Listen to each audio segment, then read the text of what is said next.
Welcome back to another reading and correcting with me, Kindar, the Tiger Knights, and Ty, the Tiger Supervisor. These are where I read a chapter from one of my stories and correct it as I go. If you want to listen to these live, it's every Tuesday morning, 8 a.m. Eastern Time on Twitch, and if you want to support me, that is on my Patreon. Today we are doing chapter 47 of A Series of Death. The door cracked open long after Marlot buzzed it. The cougar looked at him, then furtively around. Yes? I'm R.I. Marlot Blacklaw, he said, showing his ID, wondering why the cougar was so nervous. I was here a few days ago when I returned Gorek's Shining Pelt's ID. I know who you are. The cougar snapped, vehemence dripping. Gorek isn't here. I thought he was with you. He laughed after we ate. The cougar snorted. Was it to your liking? He glared. What? Did he taste good, or was he the one who ate you? The anger in the voice was ratcheting up. Marlot rubbed his temple. We didn't have sex. Remember Gorek's comment about letting some of the males think they were in an exclusive relationship. It was clear this male thought that until very recently.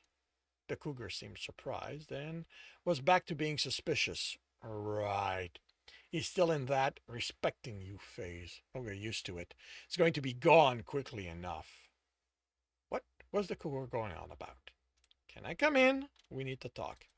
The cougar stiffened. Gorek left strict instruction I'm never to let anyone in again without his express permission. You are in for a long wait then. Marlot thought. This is about Gorek. I'm still not letting you in. If this is about how you want him for yourself, have fun with that.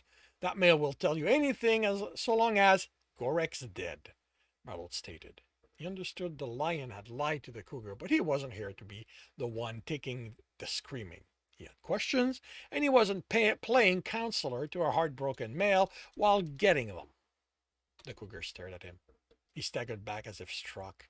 Marlot zipped in and closed the door behind him. The cougar was leaning against the wall, hand over his muzzle, the other arm in a sling. His eyes were brimming with tear, and Marlot thought he needed whiplash insurance if this male went from being pissed at the situation the lion put him in to crying about his death. Are you sure?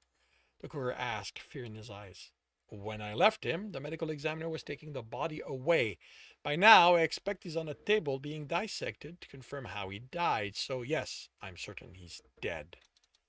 The cougar lunged at him, and before Marlot could react, he had his arm around. Yeah. Okay, you know what? The cougar lunged, and before Marlot could react, he had his arms around him, hugging him tightly. Thank you, he whispered. It's finally over. Marlot didn't move, too busy trying to make sense of the cougar's behavior to work out what he might need or want right now. The cougar cried against him for close to a minute before pulling away. As he dried his eyes, Marlot noticed two of the fingers on his left hand were crooked, broken and badly set. They still moved, but it couldn't be comfortable. You probably think I'm crazy being happy he's dead and all that. Marlot hadn't even processed what had happened enough to make any kind of assessment, he realized. He was still shocked at the switch, although realizing the crying was out of happiness did explain things a little. I'm more curious. I thought you and he were mates. I get you aren't happy about him seeing other males, but still. Marlot trailed off. He lost his mate. He knew how that felt, and it didn't resemble that. The cougar snorted. Mate? Oh, he definitely had me believing that for a while. Gorek doesn't do mates. He does playthings. He straightened and studied Marlot. I need to know if you... Come on, the cougar said, turning and limping away. I need to show you something. Get you to appreciate what you just avoided getting yourself into. I'm just here to get information on Gorek's last few days. The cougar didn't reply or slow, so Marlot followed him. He slowly walked by the living room, looking at all the pictures, all the males Gorek had been involved in at one time or another. He searched for Trembor before remembering it was on the wall the entry was in. Come on, the cougar called, waiting deeper in the house. Marlot paused by the kitchen, looking into it. It was large, with an with an impressive preparation table as its centerpiece. He'd almost started walking again when it registered the table was pristine. Not just clean, but without any indication it had been used. Marlot had never used one of them. In his own town, everyone got their meat already prepped by the store, and once he'd moved here and began hunting his own meat, he brought the bodies to a prep store for them to do the work. But he'd seen one such table at Trembor's parents' house. It was stone like this one, but unlike here, theirs was scratched and chipped with age, and many a person learning to prepare a body for eating on it. That thing's never been used, the cougar said at his side. Gorek is all about appearance, but not the work, unless you count making someone else do it. But not in the kitchen. If you can't bake to his impossible standard, it's safer to spend the money on ordering in. He ate what I baked, Marlot replied, trying to reconcile what the cougar said with what he'd experienced. He knew Gorek had expensive taste in food, but the cougar made it sound like the lion despised anything else. It was just reed and meat, he added, in case the cougar thought he was a master baker. And he praised you for it, right? As if it was something amazing to eat basic food, and no one but you and him understood its appeal, right? He walked down the hall again. Marlot tried to remember the dinner. Gorek hadn't been that complimentary, but he had indicated the base was a good thing to have. Gorek will do and say anything to make you feel like you are the most amazing male in the world at first, the cougar said as he entered a room. Marlot followed him into a large office, a massive dark wood desk with shelves and cabinets along the wall. Unlike the prep table in the kitchen, the desk had a clear sense of being used, and old computers and papers spread about. The cougar pulled a drawer open from a cabinet and took a stack of papers, cursing as they slipped through his fingers and yelping as he reflexively tried to grab them with his injured arm. Marlot picked them up. Thanks, the cougar panted and motioned for the desk when Marlot handed them to him. The thing that does surprise me, he said as he looked through them, is that you two haven't fucked. Gorek is insatiable. He wanted to. I wanted to also. Marlot reminded himself, if not for his own lion getting in the way. But I'm not ready. He paused, hoping it would be enough, but the surprised look on the cougar's face prompted him to expand. I had a bad breakup. He nodded to the sling. What happened? Gorek, the cougar replied flatly, going back to looking through the papers and pulling a few out. When he doesn't like something you do, he lets you know. He handed them to Marlot. Medical reports with bills attached. There was a long list of injuries throughout them.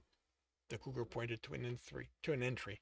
That happened a few months into our relationship. It was for work on a broken hand, he read. I happened to mention how good of a hunter I was. A few days later, he accidentally slammed a door on my hand, breaking the fingers. He didn't even act like it was his fault. I was the klutz for not moving my hand in time. Of course, I didn't know any better then, and when he offered to look after me, I was touched. After a few weeks of that, he gave up and took me to the hospital, but by then there was little they could do about these two fingers. A quick look at the entries, at broken legs, arms, ribs, muzzles, and the cougar was getting more pages, setting more pages aside. Marlot placed the paper back on the desk. I don't get this. Gorek did all of them to me, the cougar snapped. I understand that. He had gotten a sense the lion liked to get his way, if not the extreme he'd go to in order to get it. I'm not sure why you're showing me this to me, unless you're setting up a defense of some sort. He didn't think the cougar did it. Even removing Algarinam from the equation, he was in no state to take down Gorek. The cougar was at a momentary loss. I don't know, finally said. Maybe I need you to understand how lucky you are. Maybe I just need to tell someone now that he isn't there to threaten me if I say anything. The cougar handed him another page. Instead of a list of injuries, this one was for medication. Marsh? Marlot asked on reading that one. The date was only a few months back. If your fur isn't just perfect, there has to be something wrong with you. So Goras forced me to take that regardless of the side effect or the painkiller medication I'm already on because of my injuries. Marlot glanced at the sling again. The cougar hadn't had one the last time he was over. I have you to thank for that, the cougar said. I'm just lucky you were enough of an impression on him. He didn't go all the way to breaking it. Just gave me a bad twist. The list had a lot of medication, mostly painkiller, and some were the kind of things Marlot knew about because of the Newsies article on how easy they were to abuse and get addicted to them. He remembered Gorek's touch, his whispers, looked at the cougar's condition, and the dissonance between the two versions of the lion made him sick. How long has this been going on?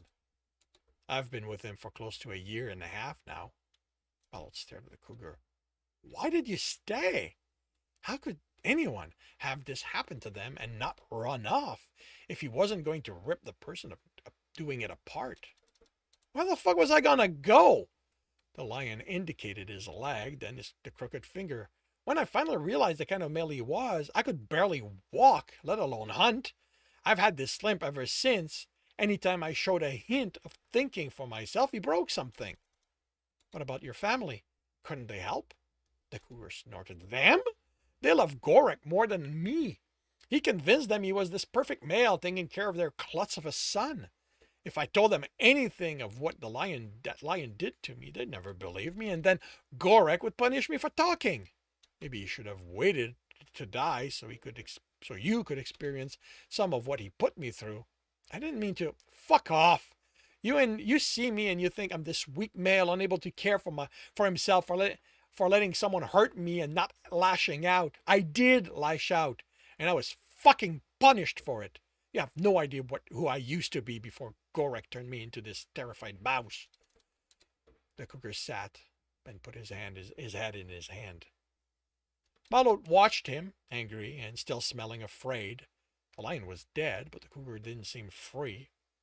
The offering of the documentation felt like he was trying to justify his situation, justify why he hadn't left.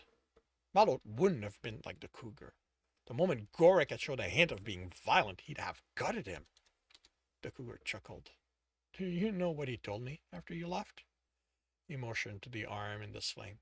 After that, he said that maybe it was time he got himself someone new to break in. That maybe he should set me free to fend for myself instead of depending on him for every little thing. He could just add me to his wall and be done. Never think of me again. His wall? You've seen it. Well, them. His trophies. His mementos of every male he's been in relation with. All those are like you? I figure so, if he was going to add me to them. How could so many males fall victim to someone like Gorek? A few he could understand. There were predators who were emotionally weak. Marlot didn't think of it as a flaw, just something they needed to keep in mind throughout their lives. And Trembor was on that wall. Trembor didn't have one weak bone in him. He was the strongest male Marlot had ever known. He would never let someone treat him like the cougar had been. He was back in Low Valley, looking at his lion over the car's roof, trying to understand the expression of betrayal on his face. All he'd done was take advantage of an exploit on his pad to keep him from placing the call. There had been no reason for that kind of reaction. No. Trembor would never fall victim to someone like this. His mind fought against the question. He didn't want to confirm his fear, but he had to know. Do you know of them? What do you know of the males in those pictures? Nothing. Other than Gorek was really proud of himself, of how he treated them. Since he planned on adding my picture, I can just imagine what that meant. Marlot ran out of the house. He had to put distance between himself and anything that had to do with Gorek and his involvement with his lion. It couldn't have happened. You know what? It couldn't have happened. You remember Gorek mentioning Trembor walking away, abandoning him too. Marlot refused to think of anything he had done might have echoed how Trembor had been treated at the lion's hand. He wasn't like that. He hadn't done anything wrong. He slammed the car door shut, panting. His fogging breath quickly rendered his windshield opaque. He couldn't stop seeing the betrayal in the lion's eyes. Marlot hadn't done anything wrong. Trembor had overreacted. All Marlot had done was forced his will on his lion, taken away his options, and his lion had walked away. Trembor had done exactly what he'd basically accused the cougar of not doing. Marlot fumbled for his pad. He had to tell Trembor he was sorry, that he finally understood what he'd done wrong. He could fix it, and he could go back. They could go back to the way things were. He had the pad to his ear as the message informing him he was blocked played. Of course he was blocked. There was no anger this time, just pain at knowing he deserved to be blocked. Trembor had done the right thing in walking away, and that made the act more painful. Marlot couldn't blame the lion for being irrational anymore. I didn't mean to, he told the pad, looking at the display as the call auto-terminated. Maybe he should record another message. The pad buzzed, and Marlot nearly dropped it in his hurry to answer. Maybe Trembor had known it was him calling to a Marlot, Jessica said. I have the preliminary report, and I think you're going to want to hear it. Marlot wiped at his eyes. Hey, Jessica, he steadied his voice. What do you have?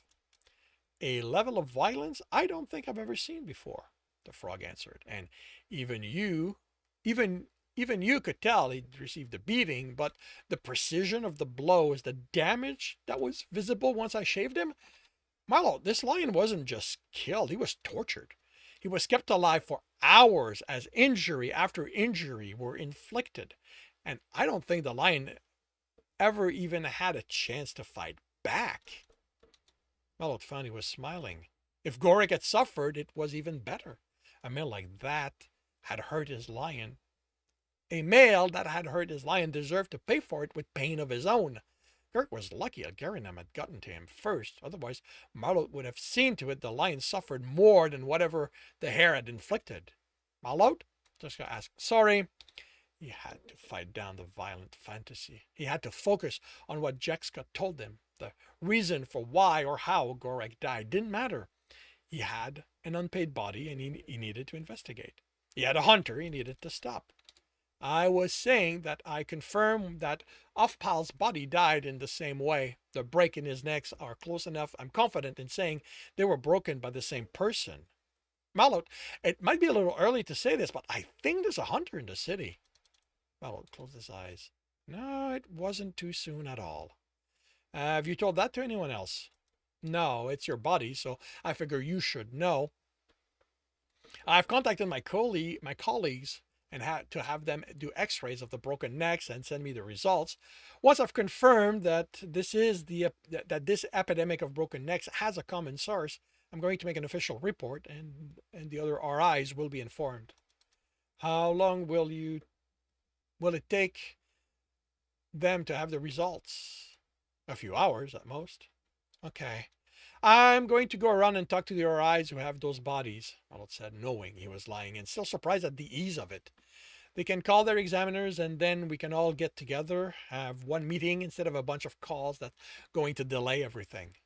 He'd never thought of himself as someone who lied easily, but even now it barely registered as such. He needed more time to fix things, and that was what both gave him, and that and made sense of his situation. Had he ever lied like that to his lion? He couldn't recall ever doing that, but would he have noticed he was lying if he hadn't been paying attention? I suppose that makes sense. And you are the RIs. You're all better equipped to handle it. I'll write the report and send it to you. Should I update the other examiners about the hunter situation? No, you need accurate information. Telling them that would skew their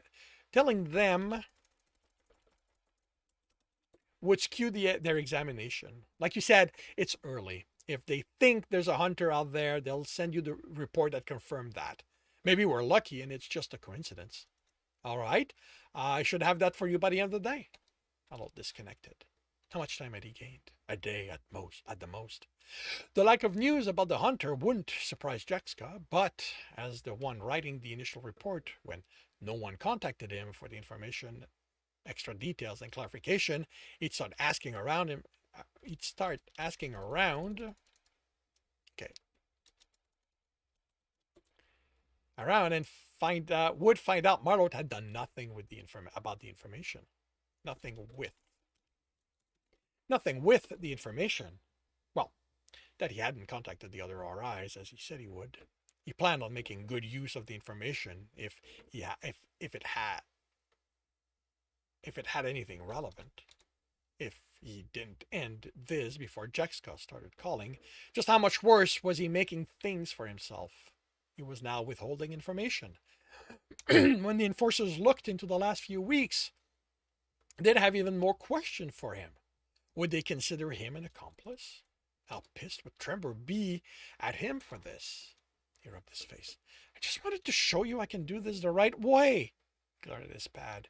I almost tried calling Trembor again to tell him just that when what he said registered. How long has he been lying to himself? The right way would have been to tell the Revenue Bureau the moment he realized he was dealing with a hunter. Bring everyone in, ensure the hunter was caught instead of lying to everyone and focusing solely on a way to regain Trembor. How had he not realized he was lying to himself? And if he did that, how could he know he wasn't constantly doing it to others, to Trembor? His pad buzzed. Property record was displayed as the caller. Hello? He answered cautiously, wondering why they'd be calling him. R.I. Blacklaw? A woman asked. Speaking. I have the result on their property search that was initiated on your behalf. Who asked for it? He asked before stopping himself. Could this be Algarian again, taunting him, playing with him? The request was routed through the enforcer's internal network by an Officer Boras Lanehunt. He remembered asking the Ermine to ask about who lived at the house. Maybe it put in the request when no one had useful information. He couldn't remember the enforcer's name, but it would make sense. What do you have? The property in question was purchased 11 months ago by Nikal Swiftfall.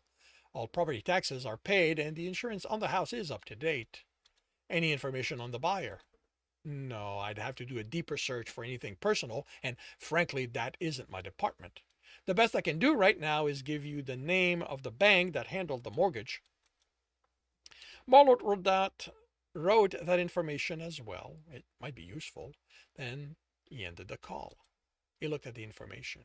Would the owner have anything to do with what took place at the house? Did it even matter? He wondered as he entered the name and the address in Stalker 1.0. What he should do was hand everything to the RB all he could do was hand everything to the RB. He could just imagine Swift-Kill's reaction when she found out he'd withheld information that could have helped her close her case in a timely manner. He glanced at the information that came back on Nikal Swiftfall. The address was confirmed, and to that was linked a vehicle. It was still working. He was about to shut it off when a picture appeared, and any thought of driving to the RB were wiped away. He looked at the hare's face. There's no fucking way. Stalker 1.0 brought up a pension from the protectors as he decided to get more information directly. Uncaring of the consequences, he used his RI authorization to access the database and get everything there was on the hare. Discharged after 4 tours with the protectors. There were no details on what he'd done in their service, but 4 tours was what? 24 years? How did someone stay in that long? How did a prey survive that long? At least that explained the hare's fighting skill. Then the implication sunk in. Algarian had killed Gorek inside his own home. He was on the road and headed to the house before the thought was finished. He didn't care how careful the hare had been. No one could live in the house and not leave traces. There was something there that could help him track the hare down and finish this once and for all. He slowed his driving as he reminded himself the right way to do this was to let the Revenue Bureau and enforcers deal with it. Once he had whatever was in the house, he'd hand it over to them. He was done lying to himself and others. He was going to do this the right way, and if it didn't earn him a chance to mend things with Trembor, then so be it. Marlot would at least show he was nothing like Gorak. And that concludes Chapter 47 of A Series of Death. If you are enjoying this, please leave a like. If you want to know when the next chapter is going to be up, subscribe and hit the bell. If you want to read the story as well as the other books in the series, they are available at all major e-retailer. If you're looking for a different way to support me, that is on my Patreon, where you can also get access to everything else I wrote. And if you want to listen to these live, it's every Tuesday morning, 8 a.m. Eastern Time on Twitch. The links are in the note, and with that, I shall wish you a good day.